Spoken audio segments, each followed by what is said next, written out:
తోటి mixie పట్టుకుంటున్నాండి. గీరుకోవచ్చు, mixie పట్టుకోవచ్చు. నేను హల్వా చేస్తున్నా.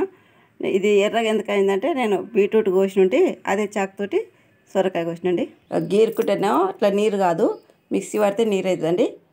ముట్టించి గిన్నె పెట్టుకున్నా, కొంచెం నెయ్యి వేసి వేయించుకుంటున్నాండి. పచ్చివాసన స్పూన్ వేసిన నెయ్యి, ఈ పచ్చివాసన పోయేటట్టు సొరకాయ వేయించుకుంటా. గింజ కూడా టేస్ట్ వస్తుంది ఉడికితే, కానీ మీ ఇష్టం ఉంటే వేసుకోండి, లెఫ్ట్ తీసేయండి గింజ. దగ్గరికి అయిందండి, అంత నీరు లేదు కదా, దగ్గరికి అయింది.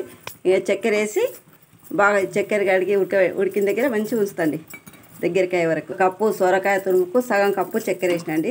ఎక్కువ తీయగా కాకుండా, మీకు తీయగా ఎక్కువ కావాలంటే సమానం వేసుకోండి.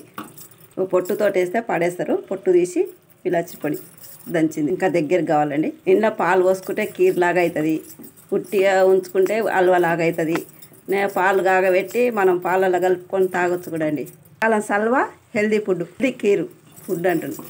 వైట్ కలర్ ఉండకుండా కొంచెం పసుపు వేసుకుంటున్నాండి, మంచి కలర్. గింజ తీసేసి పిల్లలకు బ్రెడ్కు రుద్దిన, బ్రెడ్కి పెట్టి తినిపిస్తే కూడా మంచిగా తింటారండి పిల్లలు.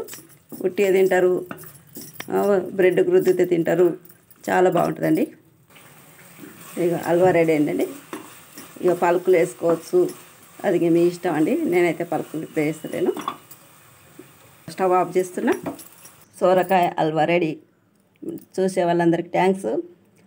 మీరు లైక్ చేయండి, షేర్ చేయండి. హల్వా తీసి స్పూన్ తోటి పాలల్లో కలుపుకొని తాగుతో టేస్ట్ బాగుంటుందండి. మనం పాలల్లో పేనీరు కలుపుకొని తాగినట్టు ఉంటుంది.